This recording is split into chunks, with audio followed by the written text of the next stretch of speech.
Bienvenidos a El Intercambio. La masiva ola de inversiones en inteligencia artificial está remodelando la economía a una velocidad vertiginosa. Ya no es una tecnología de nicho, es un motor macroeconómico que, según algunos análisis, explicó casi todo el crecimiento del PIB estadounidense en la primera mitad de 2025. Pero claro, esta expansión acelerada también está creando fisuras en el sistema. Y esas fisuras, nos obligan a plantear la pregunta central de nuestro encuentro de hoy. ¿Estamos presenciando el nacimiento de una revolución tecnológica con cimientos sólidos o estamos inflando una burbuja especulativa monumental? Una burbuja tan interconectada que sus riesgos sistémicos podrían desencadenar una crisis financiera y operativa en los próximos 2 años. Mi postura es que estamos en una fase de inversión fundacional. El gasto masivo que vemos hoy, aunque sí parezca excesivo, es una inversión necesaria para construir la infraestructura de la próxima década. Las ganancias de productividad a largo plazo justificarán y con creces el desembolso actual. Y mi perspectiva es que el mercado opera sobre una narrativa, desconectada de la realidad económica. Argumentaré que existe un descalce peligroso entre la inversión, las expectativas y el valor real que se está generando, creando una fragilidad sistémica. Un efecto mariposa donde una pequeña falla podría, desatar un vendaval. Bien, entremos en materia. Yo veo el gasto de capital actual, lo que en finanzas se conoce como CAPEX, como una inversión, análoga a la construcción de los ferrocarriles en el siglo XIX o de la red de fibra óptica en los 90. Es la base sobre la que se construirá la próxima era de crecimiento. Y esto no es una especulación a futuro, los datos ya lo reflejan. La inversión en IA explicó hasta el 92% del crecimiento del PIB de Estados Unidos en la primera mitad de 2025. Sin este gasto, la mayor economía del mundo habría estado prácticamente estancada. Pero un momento, ese dato es precisamente una señal de alarma. Que casi todo el crecimiento de una economía de 25 billones de dólares dependa de un solo sector, que además no está generando ingresos proporcionales a esa inversión, ¿no te parece la definición misma de una burbuja? No, para nada. Me parece la definición de una tecnología transformadora en su fase inicial. Las proyecciones de instituciones serias como Goldman Sachs respaldan esta visión. Esperan que la IA generativa impulse un aumento del 1.5% en la productividad anual de Estados Unidos y un 7% en el PIB mundial en la próxima década. Es una apuesta a futuro, y como en toda apuesta de esta magnitud, el retorno no es inmediato ni uniforme. Ya vemos ganadores tempranos que capturan valor real, lo cual es, típico en la curva de adopción de cualquier tecnología disruptiva. Entiendo la perspectiva histórica, pero esa historia que cuentas tiene un lado B.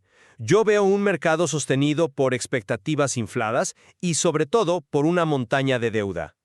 Mi escepticismo se basa en cifras muy concretas. Empecemos por lo que la firma de capital de riesgo Sequoia Capital llama el agujero de los $600,000 millones. Lo que se ha gastado en GPUs, los chips de Nvidia que son el motor de esta revolución, y los ingresos anuales incrementales que se necesitarían para justificar ese gasto. Esos ingresos simplemente no están apareciendo. El dinero se gasta, pero el retorno no llega a la misma velocidad. Y la evidencia en la adopción empresarial es aún más preocupante. Un estudio del MIT es demoledor. El 95% de las empresas analizadas no obtuvieron ningún retorno medible de sus inversiones en IA.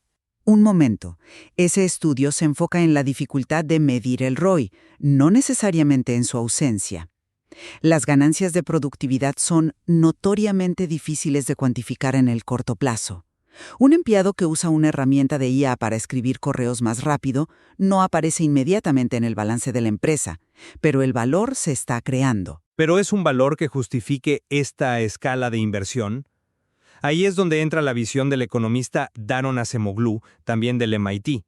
Él proyecta un aumento de productividad mínimo de apenas un 0.53% acumulado en 10 años. ¿Por qué? Porque la automatización de la mayoría de las tareas a nivel granular todavía no es rentable. Y a todo esto hay que sumarle un factor que no existía en la era de los ferrocarriles: la obsolescencia programada a hipervelocidad. Las empresas que invirtieron fortunas en chips H100 de Nvidia hace un año ahora ven cómo los nuevos B100 los dejan en el camino, destrozando el valor de sus activos. La inversión fundacional que mencionas podría convertirse en chatarra tecnológica en 18 meses. La rápida innovación es una característica, no un error del sistema, y nos lleva al punto clave, la sostenibilidad financiera de todo esto. Es cierto que el apalancamiento es alto. Las grandes tecnológicas, los llamados hyperscalers, es decir, los gigantes de la nube como Amazon, Google y Microsoft, levantaron un récord de $108,000 millones en deuda nueva en 2025.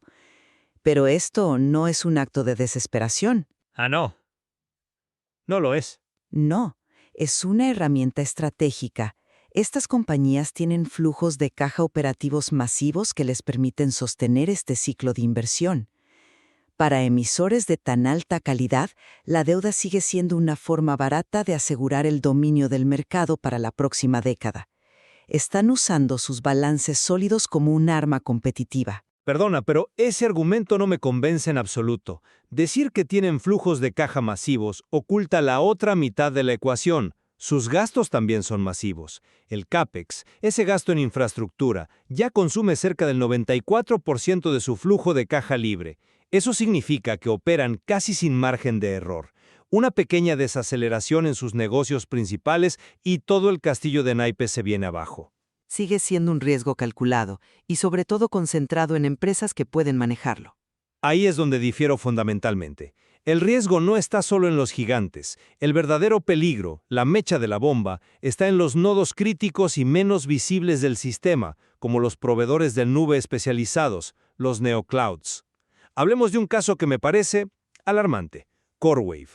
Un jugador importante sí, pero un caso particular. Un caso que es un microcosmos del riesgo sistémico.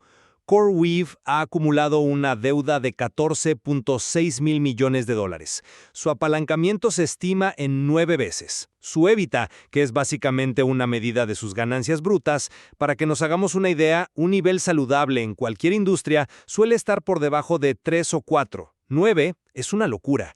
Tienen una calificación crediticia de bono basura y enfrentan vencimientos por $7.5 mil millones para 2026. Eso no es un riesgo, es un fusible a punto de quemarse. Sin duda es un punto de alta tensión, pero el mercado es consciente de ese riesgo y lo ha cotizado. No creo que la quiebra de una sola empresa, aunque sea importante, pueda derribar todo el sistema. Es que no es una sola empresa, es un riesgo circular. ¿Sabes quién es uno de los principales inversores en CoreWeave? Nvidia. Y aquí está el efecto mariposa en su máxima expresión. Nvidia le presta dinero a CoreWeave, que usa ese dinero, más la deuda, para comprarle GPUs a la propia Nvidia, inflando artificialmente sus ingresos a corto plazo. Si CoreWeave quiebra, no es solo un evento de crédito. Nvidia pierde un cliente clave, sufre pérdidas en su inversión y, lo más peligroso, el mercado secundario se inunda con miles de GPUs usadas a precio de saldo, canibalizando la venta de sus nuevos y carísimos productos. Y el contagio no termina ahí. ¿A dónde más se extiende? Al sistema financiero tradicional a través de lo que se conoce como shadow banking o banca en la sombra. El financiamiento de esta infraestructura se está moviendo a mercados más opacos. La titulación de activos ligados a centros de datos, que en simple es empaquetar las deudas de estos proyectos y venderlas como bonos, ha explotado de $13,000 a $49,000 millones desde 2021. Y quienes compran esos bonos buscando algo de rentabilidad son fondos de pensiones y aseguradoras. Están asumiendo un riesgo oculto sobre un colateral, los chips, que se deprecia a una velocidad vertiginosa. ¿Te suena familiar? Es la misma dinámica que vimos con las hipotecas subprime en 2008. La analogía con 2008 es potente, pero creo que la situación es diferente. Reconozco el riesgo, sí, pero también veo un patrón histórico. La sobreinversión en infraestructura es casi una ley en cada revolución tecnológica. Pensemos en la fibra óptica a finales de los 90. Se instaló muchísima más capacidad de la que se necesitaba en ese momento, lo que llevó a quiebras muy dolorosas. Pero esa infraestructura excesiva fue precisamente la que permitió la explosión de la banda ancha, el streaming y la nube en la década siguiente. A corto plazo puede haber una corrección, pero a largo plazo, esta inversión es la que habilita el crecimiento futuro. El paralelo con la fibra óptica es bueno, pero hay una diferencia crucial que no podemos ignorar. Un cable de fibra óptica enterrado tiene una vida útil de 25 años. Su valor no se degrada. Un chip de IA de alta gama, como decíamos, tiene una vida útil competitiva de 18 meses. No estamos construyendo carreteras duraderas. Estamos construyendo coches de Fórmula 1 que quedarán obsoletos después de las carreras.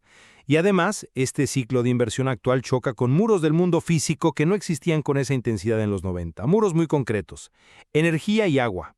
Obstáculos que, como siempre, impulsarán la innovación. O frenos absolutos. Las proyecciones indican que los centros de datos podrían consumir entre el 15 y el 20% de toda la electricidad de Estados Unidos para 2030.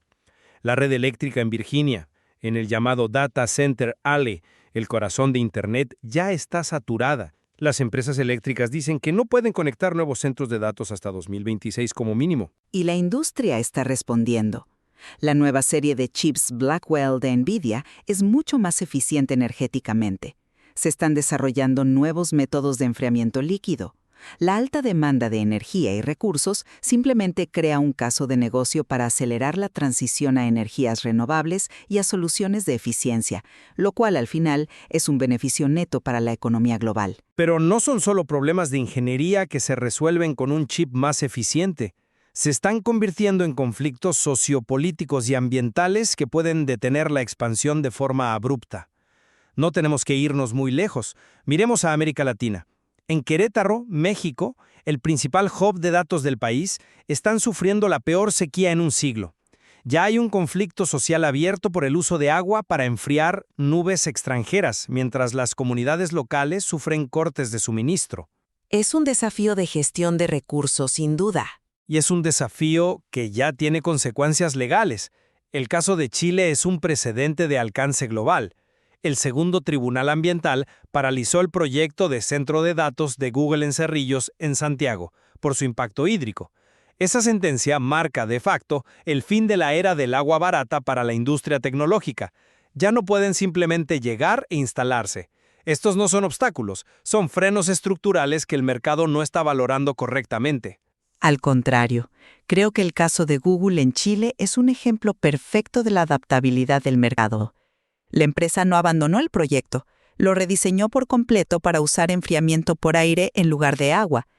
Es una respuesta innovadora a una restricción física, que es exactamente mi punto. El sistema aprende y se adapta. Y esta misma lógica de aprendizaje se aplica al tercer gran punto de fricción, la adopción en las empresas.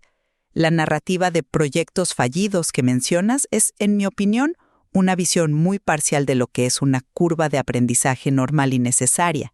Normal. Los números son alarmantes.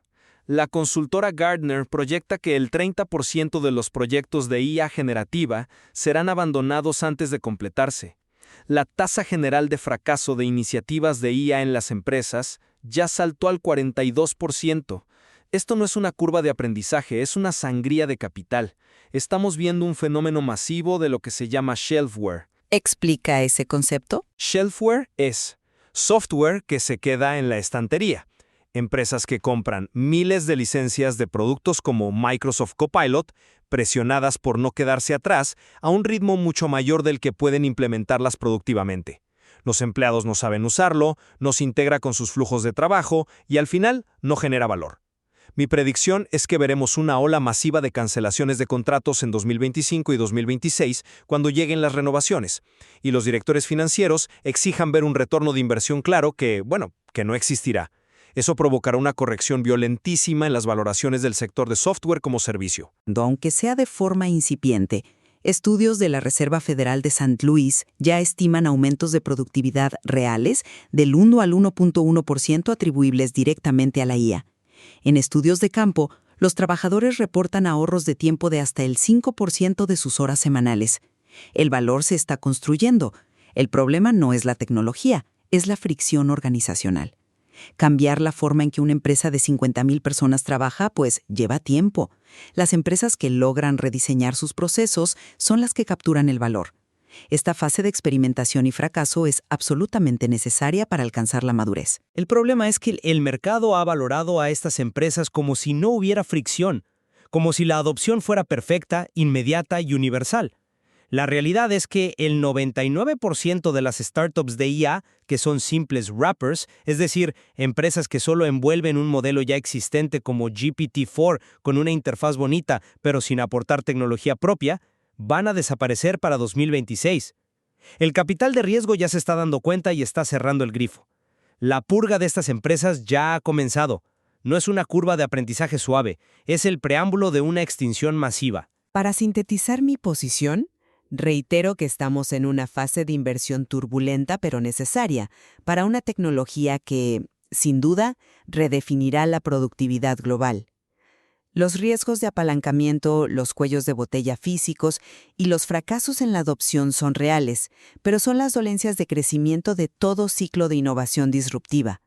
Es más, estos desafíos son precisamente los catalizadores que impulsarán la próxima ola de innovación en eficiencia energética, gestión de recursos y rediseño de procesos empresariales.